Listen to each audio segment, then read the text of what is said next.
Dear students, I am Sreeja Anand from St. Joseph College of Communication.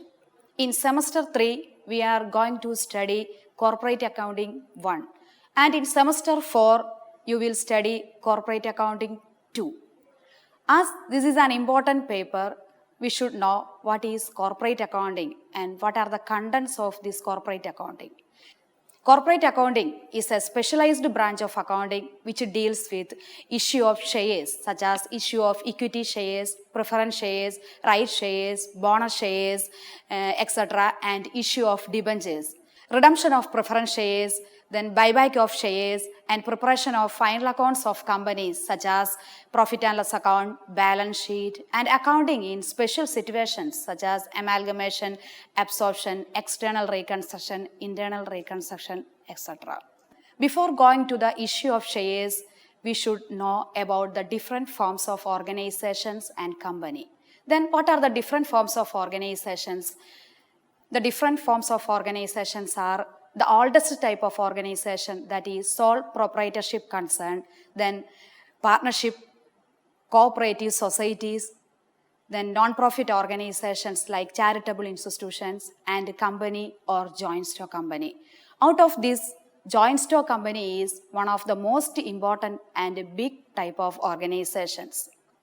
Then for this joint stock company, issue of share or the capital raising through the issue of share is one of the most important and main source of finance.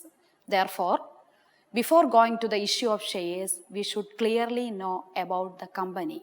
Then what is a company or joint stock company? In simple meaning, a company is a voluntary association of persons who join together for a common purpose or mutual interest for carrying on some type of business.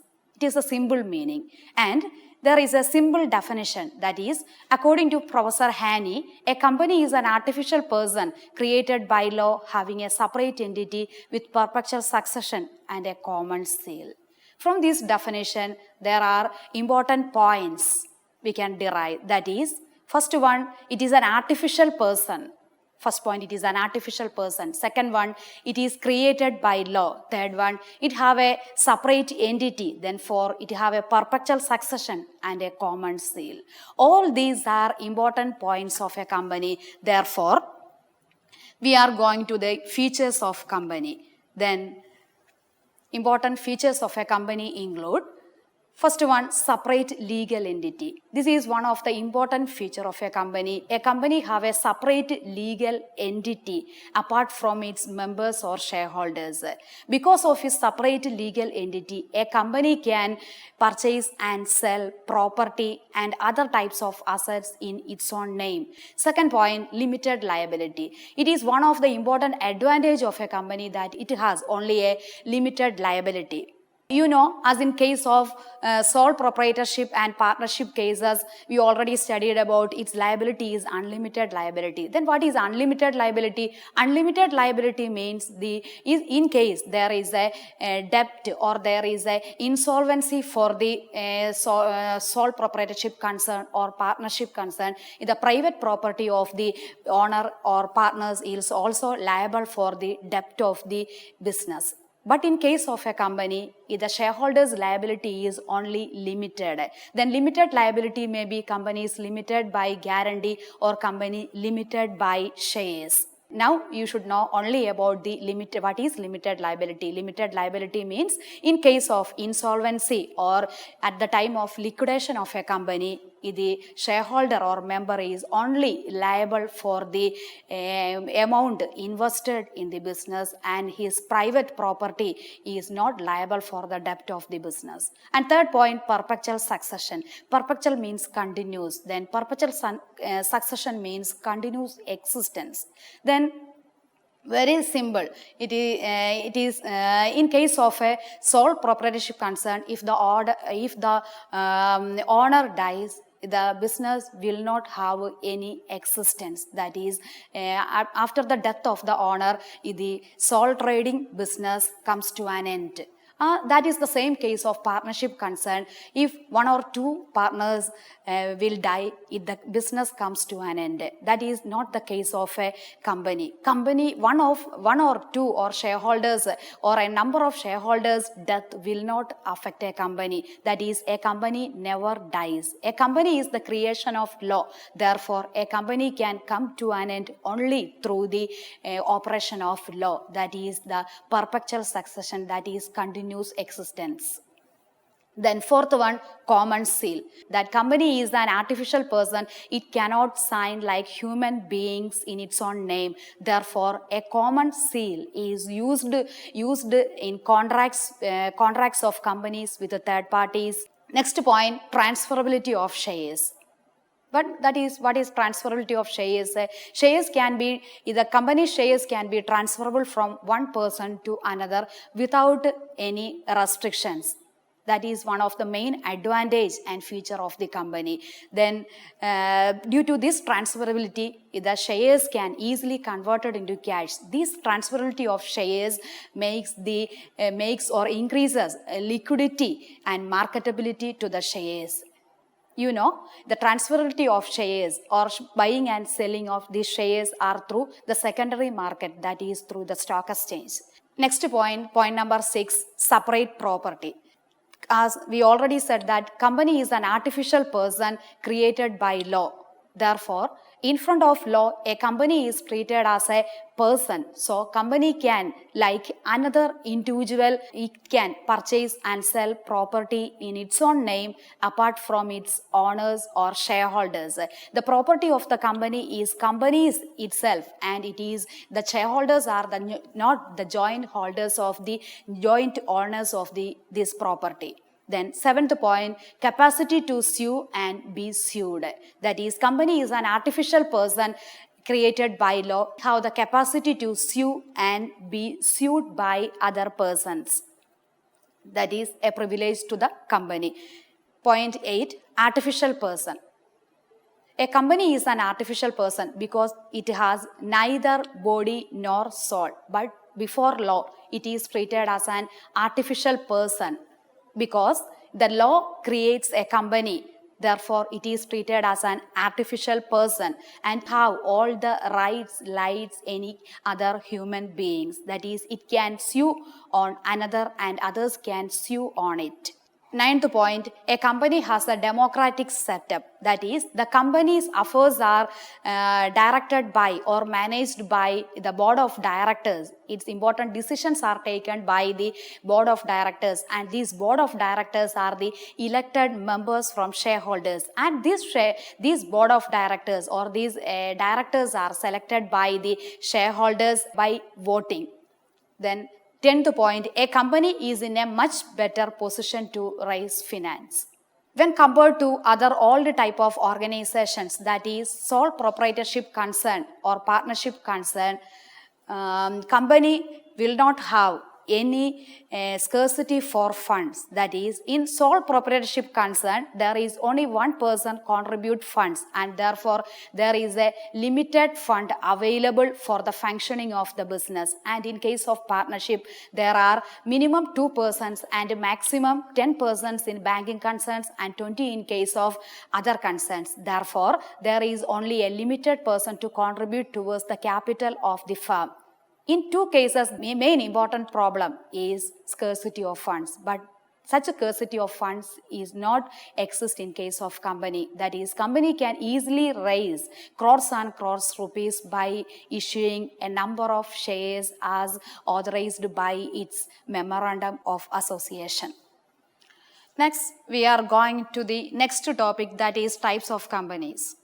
Then types of companies are classified first on the basis of mode of registration. And on the basis of mode of registration, companies are classified into 3. 1. Statutory companies. 2. Registered companies. 3. Chartered companies. Then first one, statutory companies. Then statutory companies are government companies, or statutory companies are owned by government, that is state government or central government. They are formed through the special legislature passed by the state government or a central government. That is, in case of other companies, there is a memorandum and articles. These memorandum or articles govern the functions of the company. But in case of a statutory company, there is no memorandum or articles. But the statute that creating this company will govern the activities or relation of this company with the outsiders and the activities of the employees of this company. Example of statutory companies are LIC, that is Life Insurance Corporation, SBI, State Bank of India, RBI, Reserve Bank of India, UTI, Unit Trust of India. Then very simple, statutory companies are owned by the government and are created by the act passed in the state legislature or parliament. Then second one, registered companies.